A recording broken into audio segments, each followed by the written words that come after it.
Coming up today, the government unveils its action plan to support future growth industries. Officials hope it'll raise Korea's competitiveness in our rapidly changing world. It emerges that China's opposition to the deployment of a US anti-missile defense system in South Korea prevented the UN Security Council from issuing a statement condemning North Korea's most recent missile provocation. First, it's not over till it's over. Korean fencer Park Sang-yong makes a stunning comeback in the men's épée final to win Team Korea's third gold at the Rio Olympics. Stay tuned for these stories and more.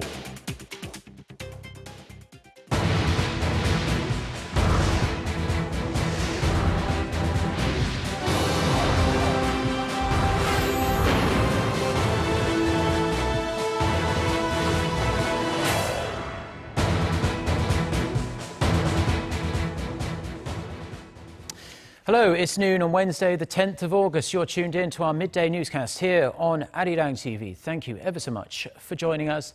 I'm Mark Broom. We are going to start today at the nation's top office. President Park Geun-hye says South Korea's momentum for economic growth must come from new technologies. At the second meeting for science and technology strategies on this Wednesday, President Park stressed that in times of low growth, Seoul must take the early lead in emerging industries on the global stage with the advent of the fourth industrial revolution. The government has selected 9 sectors to foster on a national level for future growth, things like artificial intelligence, augmented reality and biopharmaceuticals. President Park launched this particular meeting to better administer the nation's science and technology sectors in both a top-down and bottom-up manner. At the first meeting in May, plans were unveiled to revamp Seoul's R&D structure in a more efficient and productive way through deregulation. So, as we just heard, the Korean government has laid out what is a 9-point plan to ensure the nation stays ahead of the curve in our rapidly changing world. The projects give us a sneak peek into what Korea could look like in the next 10 to 15 years. Kim Ji-yeon reports.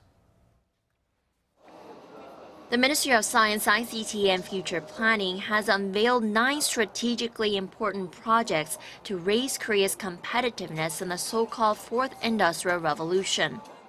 In the artificial intelligence sector, the ministry plans to support the collaboration of state and private entities for the creation of an AI product and services platform. In the process, it plans to increase the number of software engineers to more than 6,700 by 2019. In the virtual or augmented reality sector, the ministry has unveiled a flagship or 3D platform and content project for the development of higher resolution VR device screens, as well as face and gesture recognition programs for interactive devices. It hopes to reduce Korea's technological gap with the U.S. in the sector from 1.8 years to less than 6 months by 2020. The ministry will carry out policies for the commercialization of autonomous cars by creating a regulation-free zone by 2020 for on-road testing in the southeastern city of Daegu. The ministry also plans to knock up to 40% off manufacturing costs by supporting the production of lighter metal-based materials. It will converge state infrastructure projects in the water, energy, and transportation sectors for the advancement of smart cities and microgrid management run on big data technology. The ministry also plans to make it possible to utilize big data to promote medical services to prevent chronic diseases and increase the chance of survival among cancer patients. The ministry says it will increase its financial support on a case-by-case basis for the development of new biomedicines and increase competitiveness in the biosector. In order to carry out Korea's goal to reduce carbon emissions by 37% by 2030, the ministry plans to aid tech development in the production of methanol, which results from the separation of carbon monoxide from CO2. Last but not least, the ministry is to aid tech development that will help alleviate the chronic issue of ultra-fine dust and create a database to improve air quality forecasts. Kim Ji-yeon, Arirang News. Now, wasting no time after Tuesday's party leadership election, the new head of Korea's ruling Saenuri Party began his official schedule earlier today. Lee Jung-hyun started by visiting the Seoul National Cemetery before heading to his party's Supreme Council meeting held at its headquarters in Yeouido, Western Seoul. The 5 newly elected Supreme Council members, as well as the party's floor leader and chief policymaker, vowed to unite for the sake of the people and the party as well. Lee will meet with the leaders of the main opposition Minju Party of Korea this afternoon. Meanwhile, the Minju Party's 6 first-term lawmakers who visited China for talks regarding the upcoming THAAD deployment in South Korea, despite intense opposition from the presidential office and the ruling party, are scheduled to arrive back in Seoul at 4:30 p.m. Korea time. They plan to report the results of their visit at the party's general meeting on Thursday. The opposition party will elect its new leader on August 27th. Now, it seems we have confirmation that China's opposition to the deployment of a powerful US missile defense system to South Korea was the reason why the UN Security Council didn't speak with one voice, condemning North Korea for its latest missile provocation. Connie Kim with the report. China's opposition to the deployment of THAAD was reportedly the root of the disharmony that prevented the adoption of a UN Security Council statement condemning North Korea for its ballistic missile launch early this month. A UN official who has not to be named told South Korean media outlets that China wanted the statement to reflect its opposition to THAAD. The official says the U.S. declined China's request, meaning a statement never materialized. This is not the first time the Security Council has failed to adopt a statement on North Korea. China has reportedly blocked statements drafted in July after Pyongyang fired land-based and submarine-launched ballistic missiles in an apparent protest to the THAAD deployment. Beijing says a THAAD battery in South Korea will destabilize the region and negatively impact its national security interests. South Korea and the United States reject China's claims. Connie Kim, Arirang News. Now, in economic news, despite a slight improvement in Korea's job market in June, job growth slowed yet again last month. This as Korea's corporate restructuring drive kicks in, especially in regions where the country's major shipbuilders are located. For a breakdown of all the numbers, Kim Min-ji reports. Korea's job market showed weak growth in July. Statistics Korea says the country added 298,000 jobs last month from a year ago, bringing the total number of employed to over 26.6 million. July's figure marks a slowdown from June, when the figure picked up to the 300,000 level for the first time in 3 months. The slowdown comes on the back of a decline in the manufacturing sector. It saw a dip of 65,000 workers, falling for the first time in 4 years. This is due to slowing exports, as well as a slump in the shipbuilding and automobile industries. The government's ongoing corporate restructuring drive is also taking a toll on certain industries. Korea's shipbuilding hubs, the focus of the restructuring drive, saw their jobless rates go up last month. However, in a glint of light, the youth employment rate edged up to 43.6%, while the youth jobless rate was 9.2%, down from 10.3% in June. The government has vowed to boost job creation and cushion the impact of the corporate restructuring drive through a budget supplement worth roughly $10 billion. However, experts have downplayed the potential benefits, saying it's unlikely to bring about a huge improvement in the job market. They urge the government to implement more substantial measures to create better quality jobs. Kim Min-ji, Arirang News. The leaders of Turkey and Russia say they've opened a new chapter in their bilateral relationship, which was smashed when Turkey shot down a Russian warplane late last year. The trip to Russia was President Erdogan's first foreign visit since a failed coup last month. Park Jong-hong reports. Emerging from a summit with Turkish President Recep Tayyip Erdogan in St. Petersburg, Vladimir Putin vowed to restore cooperation with Turkey. Our priority is reaching a pre-crisis level of bilateral cooperation, and it's a really pressing task. Within the space of 5 months this year, our trade volume tumbled by 43%. The reduced two-way trade was the result of Russia's sanctions on Turkey following its shooting down of a Russian warplane in November last year. Figures show the number of Russian tourists visiting Turkey plunged by nearly 90% in the first half of this year compared to the same period last year. In a joint press conference, the two leaders said they discussed the resumption of commercial flights and the importance of the so-called Turk Stream pipeline project to deliver natural gas from Russia to Turkey. Putin said he was sure the project could begin in the very near future. Experts say the high-profile patch-up comes at a time when Russia and Turkey both face strained relations with the West. Turkey has been criticized for its purge following the failed coup, and Russia has seen relations fall to new lows over its intervention in the Syrian civil war. Park Jung-hong, Arirang News.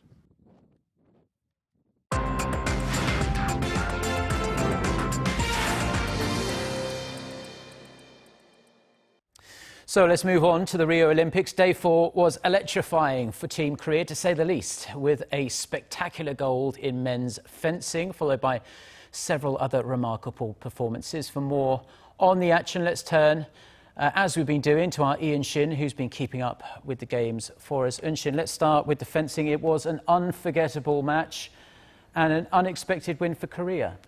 It certainly was, Mark. The men's final epee match on Tuesday had the crowd on the edge of their seats until the very last second. I mean, who would have thought the first-time Olympian Park Sang-young would put in such a strong performance? But the 20-year-old Korean fencer defeated his Hungarian opponent, Geza Imre, 15-14 in the final to bring home Korea's third gold of the Rio Olympics and its very first in epee. 3 minutes to the end of the game, Imre was just a point away from victory, leading 14-10. But in a stunning comeback, Park scored 5 points in a row to seal a historic victory. The first-time Olympian then dropped to his knees to soak in his triumph. It was especially impressive when you consider that Park, ranked 21st in the world, beat a 41-year-old Olympic veteran who is ranked 3rd. And along with the stunning golden victory in fencing, Team Korea put in some strong performances on Day 4 in archery as well.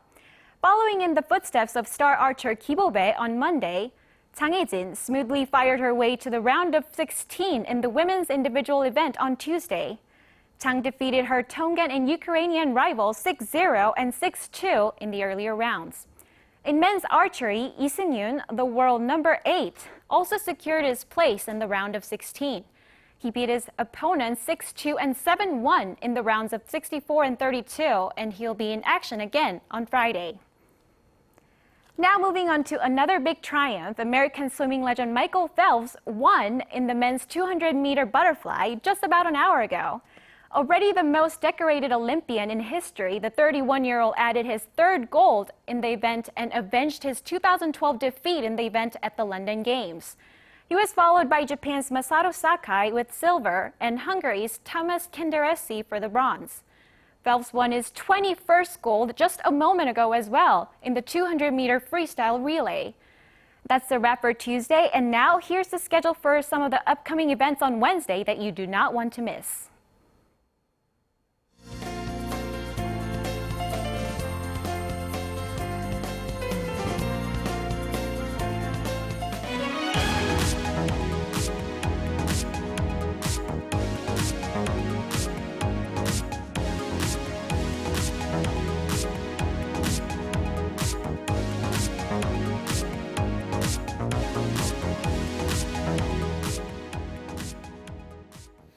Thank you as always to Ian Shin for her fine reporting on the Rio Olympics. And we're going to stay with the Olympic spirit. And athletes really aren't the only ones chasing gold at these Rio Olympics. The global sponsors pump billions of dollars into the Games. It's a very expensive business, but in return they get the ultimate platform and the potential to reach hundreds of millions, if not billions, of people. Shin Se-min reports from Rio. The 2016 Olympics in Rio are the biggest money-spending Olympics in the 120 years of the modern Games. TV companies from around the globe have shelled out billions of dollars to screen the Festival of Sport, while the 11 global sponsors have a combined market capitalization of more than $1.5 trillion. Japanese automaker Nissan, Brazil's leading beer Skol, and the world's largest beverage manufacturer Coca-Cola all seek to enhance their brand image by sponsoring the Olympics. And we did sponsoring the Olympics for 88 years. So that's the longest sponsorship on earth in terms of sport. So, well, even if you're well known, you still need to work on what we call the brand love. You know, people liking your brand and want to consume your brand and want to interact. So what we are doing here is really about interacting, engaging with our core target. In other words, Olympic branding is a powerful and effective marketing tool. Samsung Electronics is one of official 11 brand partners of the Rio Olympics. Korea's tech giant sees it as a great way to win sales and brand preference around the world. The Rio Olympics marks the 10th time that Samsung Electronics has been involved in sponsoring the Games, including the Winter Olympics. Samsung has even introduced Rio to its Galaxy S7 Edge Olympic Games limited edition smartphone, a new line of wireless headphones, and a fitness gizmo. At its Galaxy studios in the host city, fans and athletes alike can try their hand at various sports and activities through a range of virtual reality experiences. So far, the feedback has been positive. After seeing all these new features, it makes me want to upgrade my phone to the newer version. Well, seeing the phone today and seeing what it could do changes my image of what I thought the brand was before. And when I've seen it before, I haven't been able to see all these features, and today I was able to see all the features at the store. The official sponsors are already eyeing the next big sporting event, the 2018 Winter Olympics in Pyeongchang, to further boost their sales and brand recognition. Shin Se-min, Arirang News, Rio de Janeiro. Well, that's where we're going to leave it on this Wednesday afternoon here in Seoul. For more of the latest, don't forget to check out the website arirang.com/news and our smartphone application. You can find it by searching for Arirang TV in your app store. Have a great day. Goodbye.